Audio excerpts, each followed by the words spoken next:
जय भीम साथियों। आज मैं आप लोगों के सामने बहुजन समाज पार्टी के संदर्भ में एक विचार रखना चाहता हूँ। साथियों, मैं आपको बताना चाहता हूँ कि हमारे समाज के अंदर राजनीति किस प्रकार से की जाती है, उनको किस प्रकार से मोटिवेट किया जाता है दूसरी पार्टियों के लिए।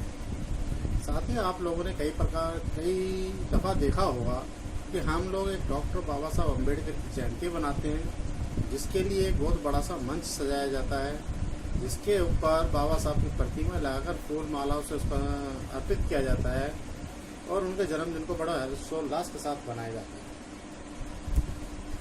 इस समारोह को बड़े पैमाने पर रोड के बीच में और हमारे समाज के लोग जो विभिन्न संगठनों से जुड़े हुए होते हैं वो बनाते हैं।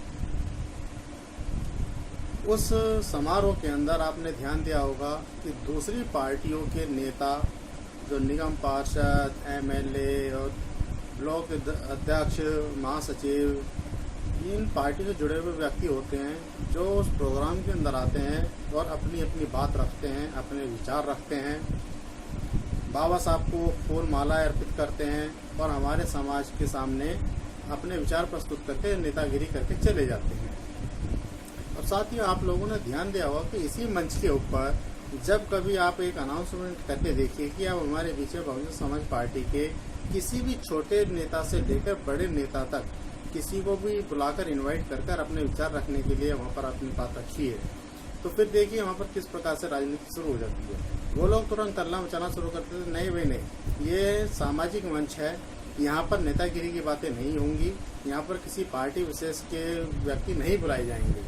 और साथ ही आपको बताना चाहता हूँ कि इस तरह की बातें करने वाले अक्सर अपने ही समाज के लोग हुआ करते हैं। उन लोगों में इतनी अकल नहीं आती कि जब आपने एक मंच लगाया है उसके ऊपर आप कांग्रेस के नेताओं को भी बुलाकर प्राउड फील महसूस करते हैं, बीजेपी के नेताओं को बुलाकर प्राउड फील महसूस करते हैं और उसके ऊपर आम आदमी पार्टी और किसी भी व्यक्ति को वहाँ पर बुलाकर प्राउड फील महसूस करते हैं। लेकिन जब वहाँ पर अपने घर की बात, अपने समाज की बात और अपनी पार्टी की बात आती है और हम वहाँ पर अपने किसी नेता को प्रमोट करना चाहें, तो वहाँ पर तुरंत उन लोगों के मन में राजनीति प्रेरित होने लग जाती है कि नहीं भाई नहीं, यहाँ पर आप राजनीति की बातें नहीं करेंगे और किसी पार्टी विशेष के नेता को नहीं बुलाएंगे। यह राजनीति है। साथियों, इस वाली राजनीति को समझना होगा, इस क्रॉनिकल को समझना होगा कि आखिर ये वाली बात आते ही हम लोगों के मन में हीन भावना क्यों आ जाती है कि बहुजन समाज पार्टी का नाम लेते ही उन लोगों को राजनीति समझ में आ जाती है, जबकि वो कांग्रेस और बीजेपी के नेताओं को वहाँ पर बुलाते हैं तो उस वक्त वो कोई राजनीति नहीं होती, वो सामाजिक संगठन के तौर पर अपना नाम वहाँ पर बढ़ाते हैं और बहुजन समाज पार्टी के नाम को आते ही उनके पैर डगमगाने लग जाते हैं।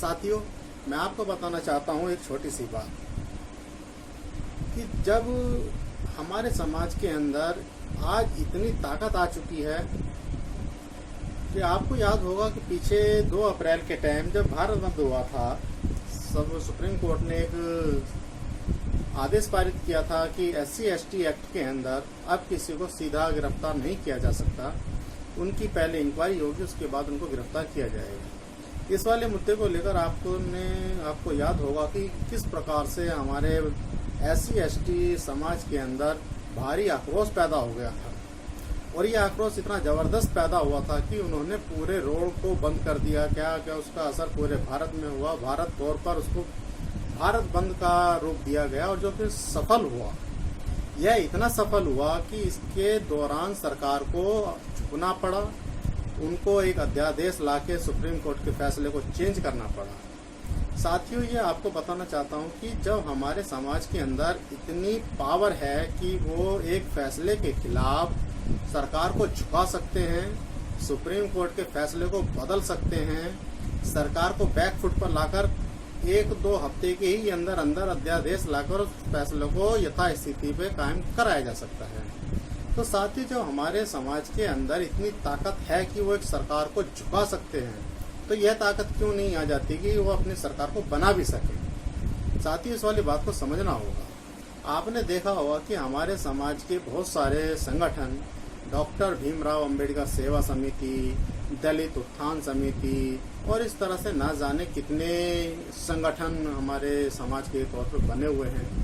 इन सारे समाजों के संगठनों का उद्देश्य मैं नहीं मानता कि गलत है, उद्देश्य उनका बिल्कुल ठीक है, लेकिन उनका तरीका गलत है। यहाँ पर थोड़ा सा सोचने वाली बात है साथियों।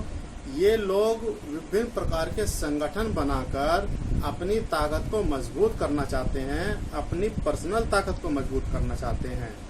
जब ये लोग संगठन बनाकर सरकार से मांग करते हैं कि हमारे को गली के अंदर लाइट चाहिए, बिजली चाहिए, पानी चाहिए और सारी चीज़ें चाहिए, और उनकी मांगों के ऊपर कुछ हद तक कार्रवाई भी कर दी जाती है, ये लोग सोचते हैं कि हमारा मिशन सफल हो गया, हमारा मूवमेंट सफल हो गया। साथियों, इन संगठनों का उद्देश्य ये लाइट, बिजली, पानी, सड़क, खरंजा बनाना नहीं है।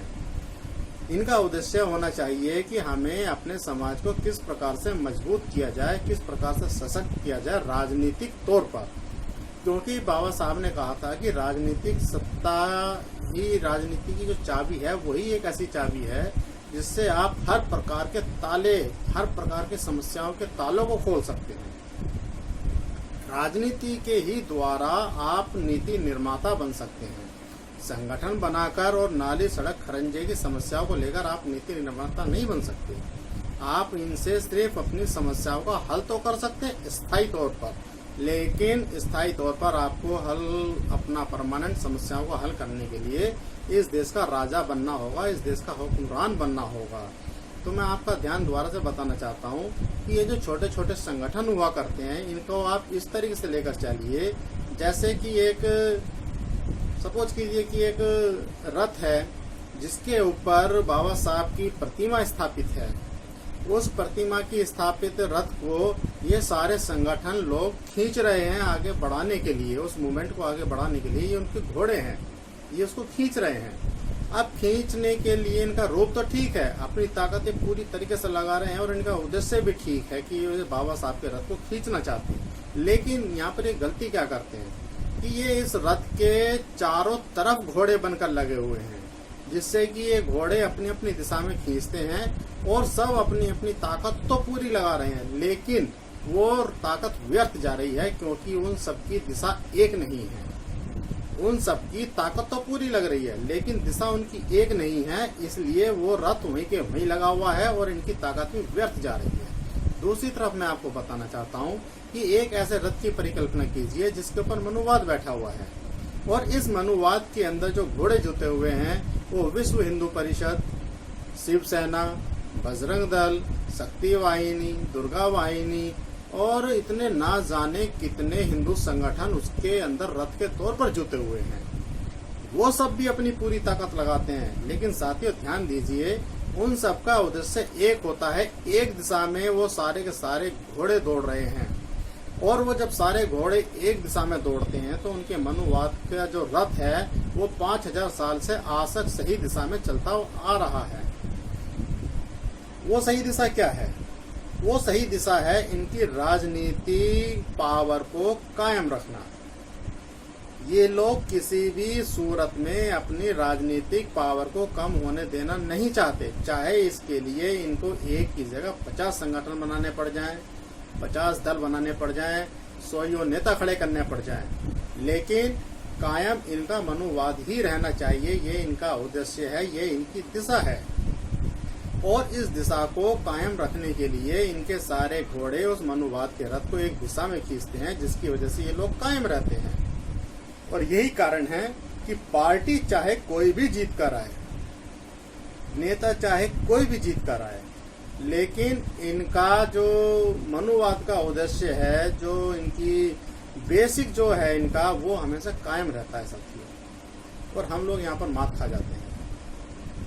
हम लोग भी अपने रथ को खींचने के लिए, अपने मूवमेंट को खींचने के लिए चारों दिशाओं में दौड़ लगा रहे हैं। हमने अपने घोड़े उस रथ के चारों दिशाओं में बांध रखा है और सब अपनी अपनी दिशा में खींच रहे हैं। उद्देश्य हमारा भी ठीक है, लेकिन दिशा हमारी ठीक नहीं हो पाती है। मैं चाहता हूं साथियों कि जिस प्रकार से बाबा साहब के रथ को आप सारे लोग खींचना चाहते हैं, तो उस वाले रथ की दिशा को एक रखिए।